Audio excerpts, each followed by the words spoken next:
அண்ணா, பத்திரிகை நண்பர்களுக்கு எங்களுடைய வணக்கத்தை தெரிவித்துக் கொள்கின்றோம். திருப்பூர்ல நம்முடைய தலைவர்களோடு உங்களை சந்தித்துக் கொண்டிருக்கின்றோம். ஒரு மேட்டர் சந்தித்துக் கொண்டிருக்கின்றோம். முதல்ல நீங்க கேள்வி கேட்பதற்கு முன்பாக 2 விஷயத்தை உங்கள்கிட்ட சொல்லிடுறோம். மார்ச் 5ஆம் தேதி நம்முடைய மாண்புமிகு தமிழகத்தினுடைய முதலமைச்சர் ஐயா ஸ்டாலின் அவர்கள் 45 கட்சிகள் அழைச்சிருக்கிறாங்க. அனைத்து கட்சி கூட்டத்துக்கு அழைச்சிருக்கிறாங்க. அதிலே பாரதிய ஜனதா கட்சி நாங்கள் எல்லா ஆலோசனை செய்த பிறகு அந்த கூட்டத்திலே பங்கேற்பதில்லை என்று முடிவு செய்திருக்கின்றோம்.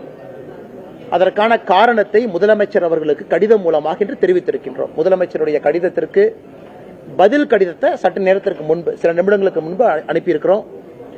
அதுல விலாவாரியாக முதலமைச்சருக்கு பதில் சொல்லியிருக்கோம். அவருடைய கடிதத்தில் 3 பக்க கடிதத்தில் முதலமைச்சர் அவர்கள் நிறைய கேள்வி எழுப்பியிருந்தாங்க. நம்முடைய தொகுதி மறுசீரமைப்பு மட்டுமல்ல, மொழி பிரச்சனையிலிருந்து, தேசிய கல்விக் கொள்கையிலிருந்து நிறைய கேள்விகள் அதில் இருந்துச்சு. அது எல்லாத்துக்கும் தகுந்த பதில் நாங்கள் அளித்திருக்கின்றோம்.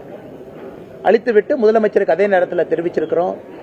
ஏன்னா எங்கேயும் கூட எந்த ஒரு மாநிலத்திற்கும் யாரும் அநியாயம் செய்வதாக இல்லை. அதுவும் தமிழகத்திற்கு எப்பொழுதுமே பாரத பிரதமர் நரேந்திர மோடி அவர்கள் அநியாயம் பண்ணவே மாட்டாங்க.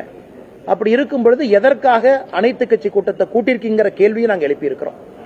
அந்த கடிதத்தினுடைய நகல் உங்களுக்கு வந்திருக்கும். அதில் பார்த்தீங்கன்னா எல்லா விஷயம் சொல்லியிருக்கோம்.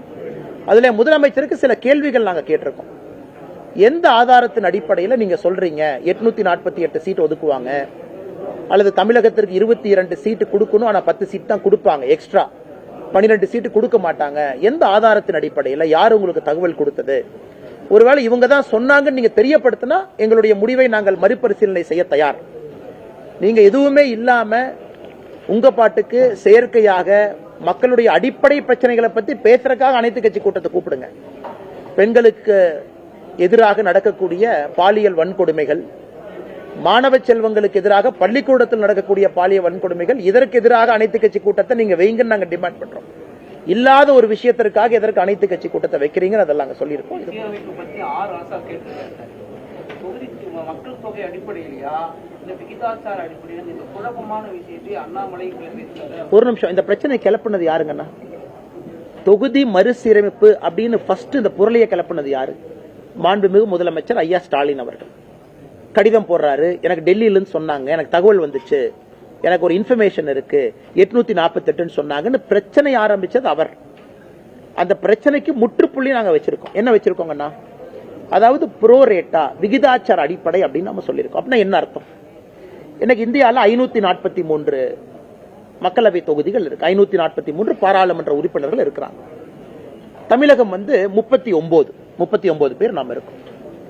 அப்படின்னா 543 நம்ம எவ்வளவு ஒரு ரேஷியோ போட்டுக்கிட்டீங்களா?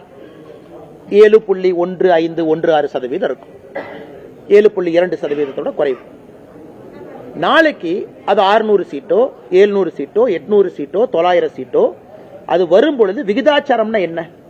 இன்னைக்கு இருக்கக்கூடிய மொத்த சீட்டுல தமிழகத்திற்கு எவ்வளவு பங்கீடு இருக்கோ நாளைக்கு வரக்கூடிய சீட்டுலையும் தமிழகத்திற்கு அதே பங்கீடு இருக்கும் அப்படிங்கறது விகிதாச்சாரம்.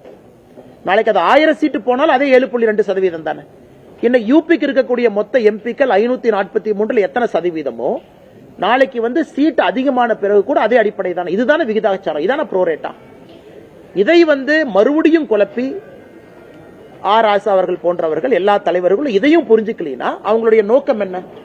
தமிழக மக்களை குழப்பணும், அடிப்படை பிரச்சனையை தமிழகத்தில் பேசக்கூடாது, தமிழகத்தில் சட்டம் ஒழுங்கு சீர்கேடை பத்தி யாரும் பேசக்கூடாது, லஞ்ச லாவணியத்தை பத்தி பேசக்கூடாது, சம்பந்தமே இல்லாத விஷயத்தை பத்தி பேசிக்கிட்டே இருக்கணும். ஒரே நாடு ஒரே தேர்தல் நான் கொண்டு வரும் பொழுது மிக தெளிவாக ஒரே நாடு ஒரே தேர்தல் எப்ப வரும் தெளிவா சொல்லியிருக்கோம். இந்த டேர்ம் முடிஞ்சு 2029 வர இருக்கக்கூடிய பாராளுமன்றத்தினுடைய டேர்ம் அது 2034 முடியும். அது முடியும் பொழுது ஒரே நாடு ஒரே தேர்தல். இவங்க ஒரு வருஷமா ஐயோ ஒரே நாடு ஒரே தேர்தல் வருதாமா, எங்க திமுக ஆட்சி கலைஞ்சிருமா, திமுக ஆட்சி 4 வருஷத்துல இல்லாம போயிருமா, இப்படிதான் கதை கட்டிட்டு இருந்தாங்க. பாராளுமன்றத்தில் ஒரே நாடு ஒரே தேர்தல் என்று சொல்லும் பொழுது தெல்ல தெளிவாக எப்படி வரும் அப்படின்னு ஒரு கமிட்டி போட்டு முன்னாள் ஜனாதிபதி அவர்கள் அதற்கு தலைமை ஏற்று ரிப்போர்ட்டை கொடுத்திருக்கோம். அதே மாதிரி நாம தொகுதி மறுசீரமைப்பு என்று சொல்லும் பொழுது சென்சஸ் எப்ப வரும், டேட்டா எப்ப வரும், ஏன்னா ப்ரொபோஷனல் ரெப்ரசன்டேஷன் எப்படி வரும்? ஏன்னா உங்களுக்கு சென்சஸ் டேட்டா கூட தேவை இருக்காது. ப்ரொபோஷனல் ரெப்ரசன்டேஷன் அப்படின்னா தான் உங்களுக்கு சென்சஸ் டேட்டா வேணும், மக்கள் தொகை வேணும். இன்னைக்கு நம்ம ப்ரோரேட்டான்னு சொல்றோம். இருக்கக்கூடிய சீட்டு அதே ப்ரோரேட்டா அதே விகிதாச்சார அடிப்படையில் மேல உயரப்போகுது. இது எல்லாம் நாம் சொன்ன பிறகு மறுபடியும் அனைத்து கட்சி கூட்டம் எதற்காக? இதை தெல்ல தெளிவா அமித்ஷாஜி அவர்கள் மட்டுமில்ல, பாரத பிரதமர் நரேந்திர மோடி அவர்கள் 2023 சொன்னார், மக்கள் தொகை அடிப்படையில் தொகுதி மறு சீராய்வு என்ன பண்றோமோ அது இருக்காது, இது காங்கிரசினுடைய கனவு, மக்கள் தொகை அடிப்படையில் கொடுக்கணும், நாம் அப்படி கொடுக்க போறது கிடையாதுன்னு சொன்னாச்சு.